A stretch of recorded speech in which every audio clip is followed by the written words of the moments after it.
এই মুসলমানের বাচ্চা বল বেটা, এখন দাঁড়ায় বল বেটা, কোন কাফের বেঈমান, কোন খ্রিস্টানের বাচ্চা, কোন ইহুদি, তুই মুসলমানের ঘরে জন্ম নিয়া তোর রক্তে মুসলমান মার রক্ত, তুই কেমনে ওই বেঈমানের মতো সাজলি? এই বেহায়া বল, বেহায়া তোদের চাঁদের চুল এরকম, বল বেটা এখন দাঁড়া। ওই বেঈমান তোর পছন্দ হলো কেন? তোর রক্ত ইসলাম নাই বেটা, তোর মা মুসলমান না, তোর বাপ মুসলমান না বেটা, তোর দাদা দাদি মুসলমান না, ওরা সব বোকা, তুই চালাক হয়ে গেছ বেটা, তুমি পণ্ডিত হয়ে গেছ। কোন বেঈমানের অংশগ্রহণ করলাম? কেন সাজলা বেঈমানের মতো? তোমার নবী নাই, তোমার রাসূল নাই, তোমার আল্লাহ নাই, তোমার নবী সাল্লাল্লাহু আলাইহি সাল্লাম চুল রাখে নাই? কথা বলে না কেন? আল্লাহর নবীর চুল ছিল কিনা? নবীজির চুল মোবারক ছিল কিনা? তিনি চুল রাখতেন কিনা? তো তিনি কেমনে সাজলেন? এটা আমার পছন্দ হয় না কেন? নবীর সাহাবী সোয়া লাখের চাইতে বেশি সাহাবী, লক্ষের চাইতে, ওনাদের চুল ছিল না মাথায়? তো ওনাদের চুল কেমন ছিল তার কোনো বর্ণনা নাই কিতাবে? তো তুমি দেখো না এটা? তোমার ধর্মকে তুমি এত বড় বেইজ্জতি করলা কেন? তোমার রাসূলকে তুমি এত বড় বেইজ্জতি করলা কেন? তুমি যদি নবী সাল্লাল্লাহু আলাইহি সাল্লামের কাছে আমলনামা দিয়া বলো যে ইয়া রাসূলুল্লাহ, এই যে আমি আনিসুর রহমান, আমার সুপারিশটা আপনি করেন হাসরের ময়দানে, এই যে আমার আমলনামা, আল্লাহ নবী সাল্লাল্লাহু আলাইহি ওয়াসাল্লাম যদি আমলনামা উল্টাইয়া দেখবে আর বলবে, হায় আনিসুর রহমান 6 মাস 1 বছর কোনোদিন ফজরের নামাজ পড়ল না,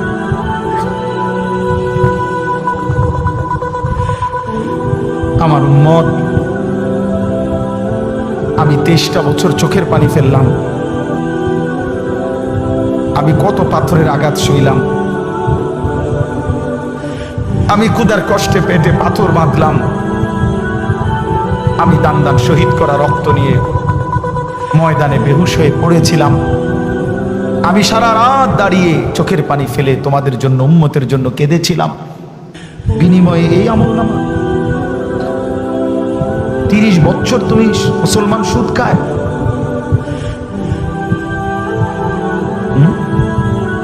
30 বছর 40 বছর সুদ খায়,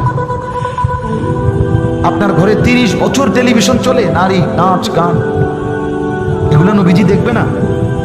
কথা বলেন না কেন? নবী এগুলো দেখবে না? তো কিছু বলবে না? না বলবে মাশাআল্লাহ দারুণ আমলনামা নিয়ে আসছে, আসো তোমার জান্নাত বুঝাই দেই। না, সুপারিশ মানে এই নাকি? কোনো নিয়ম কানুন নাই। নবীজি সুপারিশ করবে কথার মানে কি? মানে নবীজি বলছে, উম্মত তোমার যা মন চাই তা গুনাহ করে মৃত্যু পর্যন্ত এই অবস্থায় তুমি আইসো কবরে, হাসরে, আমি শুধু সুপারিশ করে জান্নাত দিয়ে দেব, এই তো না? আমার বাপ ইনসাফ কর, ছেলেরা তোমরাও ইনসাফ কর। প্রিয় ভাই আমার, ভাবতে শিখো। কেমনে দেখাইবা? রাসূলুল্লাহ সাল্লাল্লাহু আলাইহি সাল্লাম কাঁদবেন, চোখের পানি ফেলবেন, বলবেন, উম্মত আমি শ্রেষ্ঠ নবী, তুমি আমার শ্রেষ্ঠ উম্মত, শ্রেষ্ঠ উম্মত হইয়া তুমি আমার এই হাসরের ময়দানে কেমনে পারলা এত বড় বেইজ্জতি করতে? আল্লাহর কাছে নবী যখন পেশ করবে, রব্বুল আলামিন আমার উম্মতের আমলনামা সুপারিশ করলাম, রব্বুল আলামিন বলবে, বন্ধু এটা কি আমলনামা দেখা? কোন বাবা যদি 12 বছর বিদেশ থেকে ছেলেটার জন্য টাকা পাঠায়, 12 বছর পরে ছেলেটা ইন্টারমিডিয়েট পাশ করে পরীক্ষার রেজাল্ট দিছে, যেদিন সেদিন দেখছে যে ফেল, ওই বাপ যদি চিৎকার করে কাঁদবে আর বলবে যে, আরে বাপ তুই জানোস না আমি 12টা বছর আমি এই রোদ ভরা ঘামে ভরা বিদেশের মধ্যে থাইকা টাকাগুলো রোজগার করে, বিশ্বাস করেন জানেন না, আমি হজ্জের সফর থেকে আসছি অল্প কয়দিন হয়, ঠিক এই গত মঙ্গলবার, আজকে মঙ্গল, কত প্রবাসী যে আমি দেখছি, আমার ছোট ভাই এই যে মৌলানা আতিক, গত বছরও আমার সাথে সে উমরার সফরে ছিল, রমজান, ওই দেখছে যে প্রবাসী গো, কারণ আমি হাঁটতেই পারি না, কোনা যে এন দিয়া হাঁটি, এন দিয়ে মনো 10, 20, 50 জন পোলাপাই। আমরা দেশি যেখান দিয়ে দেখে ওখান দিয়ে জাতা দিয়ে ধরে, এ জড়ায় ধরে ধরে কান্দে যে হুজুর 12 ঘন্টা 14 ঘন্টা ডিউটি করি এই প্রখর রৌদ্রের মধ্যে, এরপরে নিজের খানা নিজে, নিজের জামাটা নিজেই ধোয় না, কে দিব না, নিজের রান্নাটা নিজে রান্না। একটা ছোট্ট রুমের মধ্যে মানুষ আটে না, 6 জন থাকে 12 জন, কোনো রকমে জানটা লইয়া পড়ে আছে যে বুকটা বাইন্দা কলজাটা বাইন্দা এই 2 টাকা 5 টাকা জমাইয়া সবটা টাকা বাড়ি ঘরে বউ বাচ্চার জন্য, মা বাবার জন্য, তাদের মুখে হাসি ফুটার জন্য দিয়ে দেয়। সেই বাবা 12 বছর পরে সে কি পরিমাণ কাঁদবে আর বলবে, সন্তান আমার রক্ত পানি করা এই টাকার বিনিময়ে এই রেজাল্ট।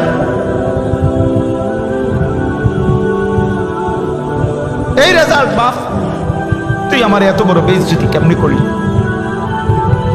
খোদার কসম যুবক, নবীজি সাল্লাল্লাহু আলাইহি সাল্লাম এটা বলবে যে উম্মত ফজরের নামাজ পড়ো নাই কতদিন, আমার এত বড় বেইজ্জতি কেমনি করলি?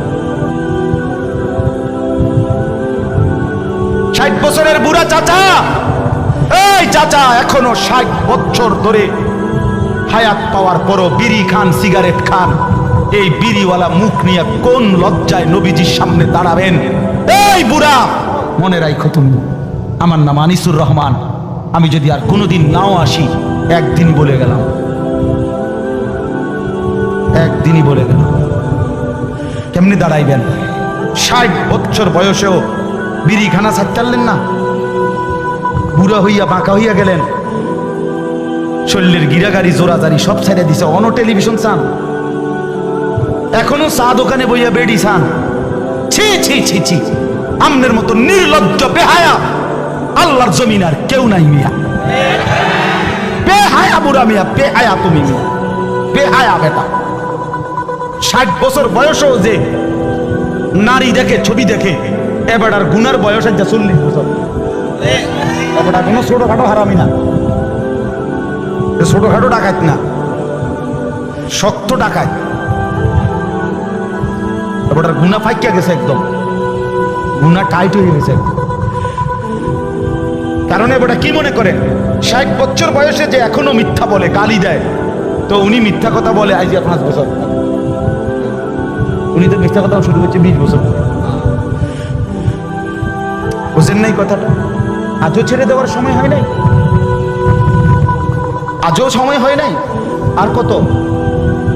আলাম ইয়ানি লিল্লাযীনা আমানু আন তাখশা কুলুবুহুম লিযিকরিল্লাহ ওয়া মা নাযালা মিনাল হক।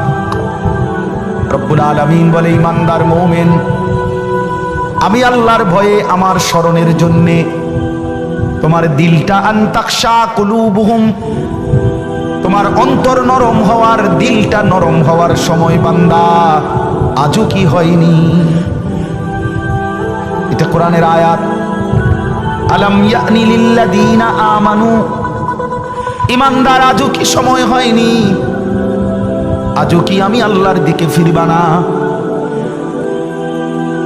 গত 6 মাস ধরে যেই ছেলে ফজরের নামাজ পড়ো না বাপ, গত 1 বছর ধরে যেই মুসলমান তুমি ফজরের নামাজ পড়ো না, আল্লাহ যেন ডাক দিয়ে জিজ্ঞেস করে, বান্দা বলো না বান্দা, তাহলে কি আর কোনোদিন তুমি পড়বা না?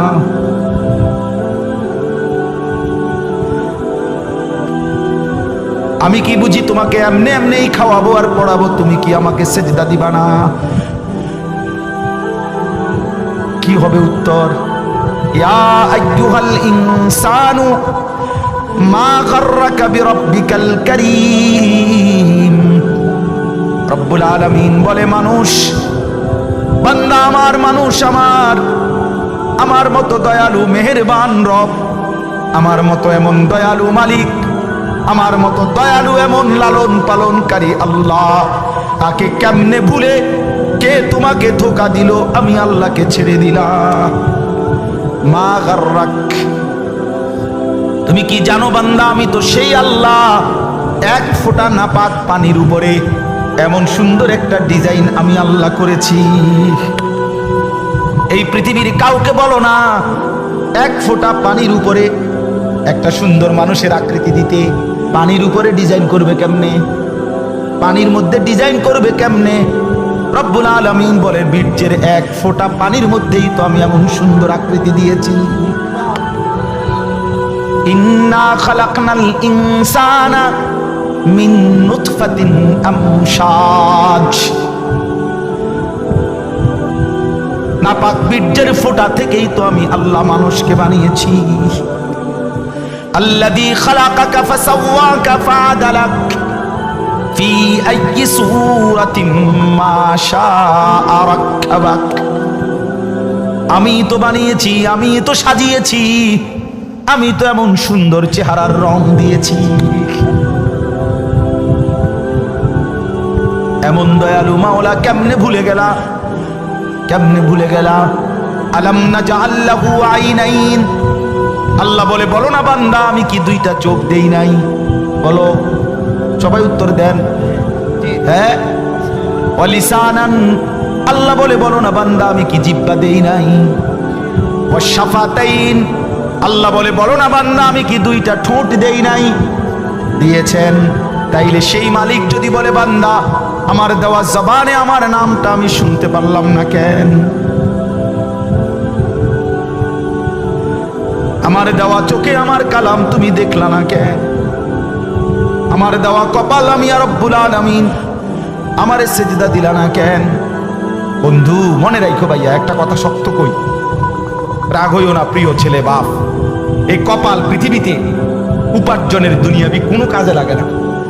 এই হাত পাও এগুলা মানুষের অঙ্গ প্রত্যঙ্গ কাজে লাগে বিভিন্ন উপার্জনের কাম। এই কপাল এটা দুনিয়াবি কোনো কামে লাগে না, এটা কোনো কাজের জন্য, ওটা দিয়ে কোনো উপার্জনের কোনো কামে, দুনিয়ার কামাইয়ের কোনো কাজে এই কপালের এটুকু জায়গা ব্যবহার হয় না, এটা লাগে না আর কি। তাই এটা আল্লাহ তাআলা কেন বানাইছেন? খোদার কসম রব্বুল আলামিন এই কপাল শুধুই সেজদার জন্য বানাইছেন, শুধু সেজদার জন্য। এই জন্য যে কপাল সেজদা দেয় না, যে কপালে সেজদা নাই, তুই মানুষও না, মানুষের বাচ্চাও না, ইনসানের কোনো কাতারে সে পড়ে না,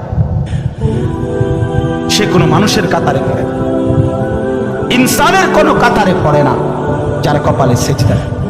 কারণ কপাল বানানোই হয়েছে, সেজদা কাকে বলে? ওয়াদউল জাবহাতে আলাল আরদ, জমিনের মধ্যে কি রাখা, তো কপাল রাখাটারই কি কয়, তার মানে সেজদা কপাল, কপাল বানানোই হয়েছে কিসের জন্য? সেজদা।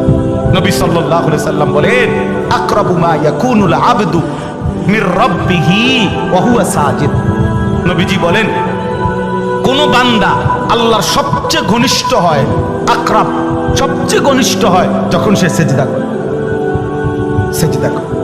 এজন্য আমার শায়েখ আল্লামা মুফতি মুশতাকুন নবী কাসিমি হুজুর সবসময় এটা বলে যে কোন বান্দা যখন সেজদা করে তো আল্লাহ তাআলা তার পিঠে মাথায় এভাবে হাত বুলায় দেয়, আদর করে। আল্লাহ আদর, আল্লাহর কুদরতি পায়ে সেজদা দেয়, মালিক তখন আদর করে দেয়, পিঠে মাথায় হাত বুলায় দেয়। আল্লাহ ডেকে বলে আনিস আমারে সেজদা করছো না, এর ফারা আসা, উঠো মাথা উঠো, ওঠো বসো বসো, আর কিছু বলবে কিনা বলো। তো বান্দা বলে আত্তাহিয়াতু লিল্লাহি ওয়াস সালাওয়াতু ওয়াত তাইয়্যিবাত, আল্লাহ বলে আচ্ছা আমার প্রশংসা করলাম, খুশি হলাম, আর কিছু? আল্লাহুম্মা সাল্লি আলা মুহাম্মদ ওয়া আলা আলি মুহাম্মদ, ও মাশাআল্লাহ আমার বন্ধুর প্রশংসা করলা, দুরূদ পড়লা, আমি এত খুশি হলাম, এখন কিছু আর বলবা? তো বান্দা বলে আল্লাহ সেজদা দিয়ে আপনার কাছে আসলাম, আপনার প্রশংসা করলাম, আপনার বন্ধুর দুরূদ পড়লাম, একটা উদ্দেশ্য আছে, মাকসাদ আছে। কি মাকসাদ, কি উদ্দেশ্য?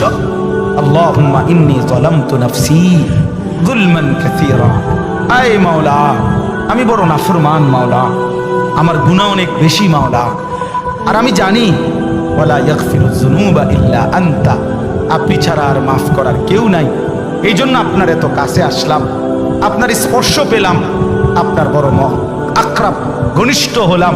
উদ্দেশ্য হলো ফাগফিরলি মাগফিরাতাম মিন ইনদিক, আপনার পক্ষ থেকে আমারে ক্ষমা করে দেন, ওয়ারহামনি আমার একটু দয়া করে দেন, ইন্নাকা আনতাল গফুরুর রহিম, আপনি মাফ করবেন না কা, আপনি তো ক্ষমাশীল, আপনি দয়া করবেন না কেন? আপনি তো রাহিম, দয়াবান।